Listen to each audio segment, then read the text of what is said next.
Hello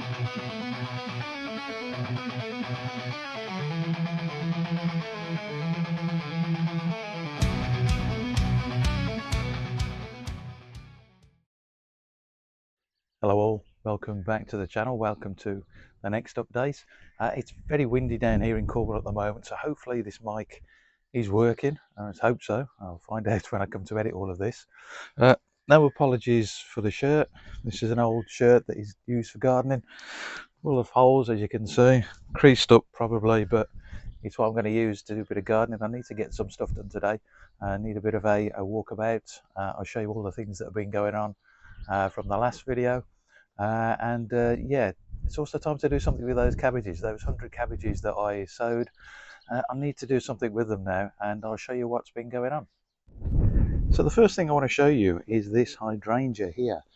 I grew this from a cutting of a hydrangea I had in a previous property.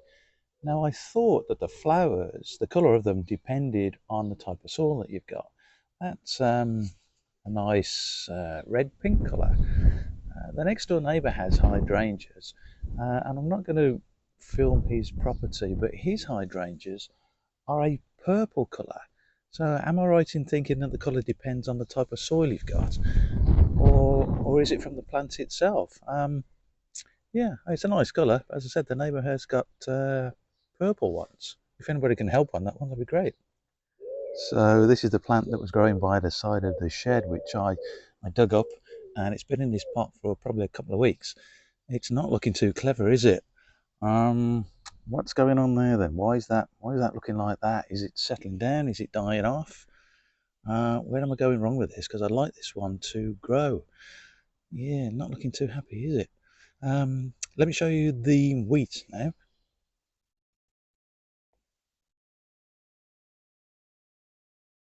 There you go. Now that's looking all right, isn't it? That's looking pretty good. There's a bit of a brown on that. I don't know what that means. Hopefully we can get that to mature to where it needs to be, and then get the combine harvester in and harvest that down. There's some brown leaves at the bottom. Is that natural? Is it getting close to being harvested? No idea.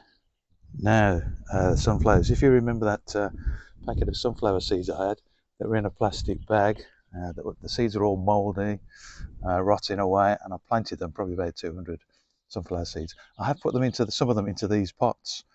There are no holes in the bottom of these pots, so they'll grow into the soil. From what I remember, these aren't giant sunflowers, so they'll probably be all right there. They're not looking too bad, are they? And I'm not fussed that they're all clumped together. I'm not worried about that at all. I did try and put some of these directly into the soil, but the slugs took a liking to them. But they're in there, and they're going to stay in there, so hopefully they'll do all right. So let's come to the tomatoes. Does anybody remember which way around these were? Which one had the cuttlefish bone in it? Anybody remember? Fortunately I do. So that one had the cuttlefish in it, and that one didn't. And these are called stripy tomatoes. And I didn't have the outer pack for these, just a tiny little pack that comes in the seed packet. So all I know is it's stripy tomato. No pictures, no nothing. They're doing all right. They got a few buds on them. I'm not sure there's any difference between the two of them. Cuttlefish on the right, no cuttlefish on the left. Or is the one on the right slightly higher? There we go. We'll keep an eye on them. And then the rest of the tomatoes are doing pretty well. They've yeah, so that's a mixture of grass, compost, and a bit of manure. A few flowers on that one, a few flowers on that one, and yeah, they are going to need tying into that fence there because it is getting very windy, as you can see. Now I did move 3 of them into a different location. They're here because they get the early morning sun. In the previous place they didn't get the early morning sun, but they do now, and they'll get the sun all day.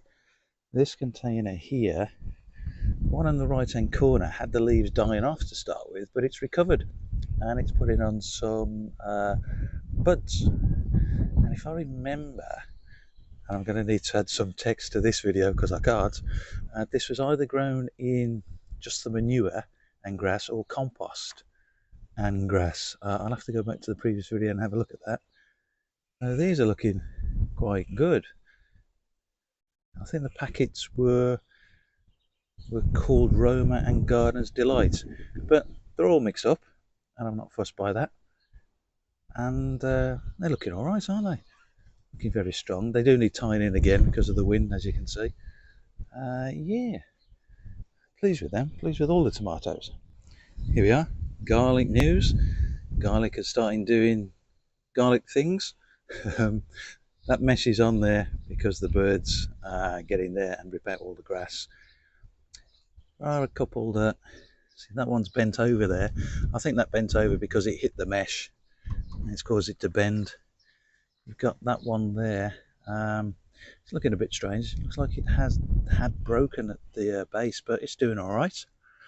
So this is garlic that I planted a couple of months back, summer garlic. It's been one failure in the right hand corner, and that one in the right hand corner is the one that I always showed everybody. You'll see that one on all the videos, and that was the example that it had actually rooted, and now it's not doing anything. I don't know whether I mentioned that this garlic I didn't get from a proper garlic supplier. I went down to the local supermarket, down to Morrison's, went to their fruit and veg, picked up some garlic, the garlic that you'd normally cook with, and thought, well, let's grow some supermarket garlic and see how it turns out. It started to grow, so we'll see how that gets on. It's doing all right. So we're back in the horizontal greenhouse. Obviously I should have stood this up, but the wind's so strong down here it'll just blow it straight over, and the wind down here has had some effect on this. It's tore it to bits, to be honest. But let's have a look. So this is a chili. No idea what chili it is. It was in a pack called chilies, and I got one chili, and there is a bud flower forming on that. And then we'll move across to the sunflowers. Those are the remaining sunflowers from that plastic bag where the seeds became mouldy and pretty nasty. So they're surviving. I need to do something with them at some point. Cabbages. Sowed that packet of cabbages, probably 200 cabbages, and yeah, I'm going to be doing something with them. I'll explain that a bit later. I've got a bit of a plan. Those were the first sowing of cabbages, which were from a different packet to those, although I didn't think about it at the time. That was the first packet and only 2 came up, hence why I sowed all of them. Move across. Butternut squash. That's doing all right, isn't it? Yeah, and I'm sure when they go out into the garden, the slugs are going to have a field day with them. I'm not putting them out just yet. Let them develop and grow a bit stronger before they go out. So these were the first sowing of the sunflowers from that plastic bag. These are also mouldy and manky as well, manky seeds. These need to be potted on as well. If we just move across to the not so good stuff.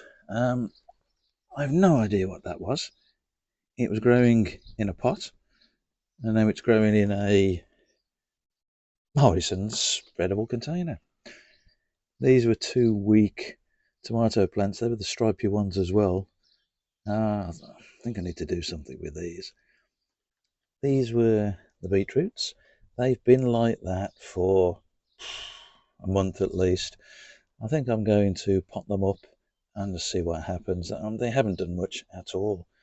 And finally we come to what I thought was beetroot, but it's chard. But it's just not getting any taller at all. It's just kind of reached its peak, and that's it. And as far as I know, chard goes to about a foot tall, is it? I don't know, a bit baffled by that one. But I won't chuck them away. They can do whatever they want to do. I'll pot up this beetroot, pot up these stripy tomatoes. That can do whatever that's doing and whatever that is.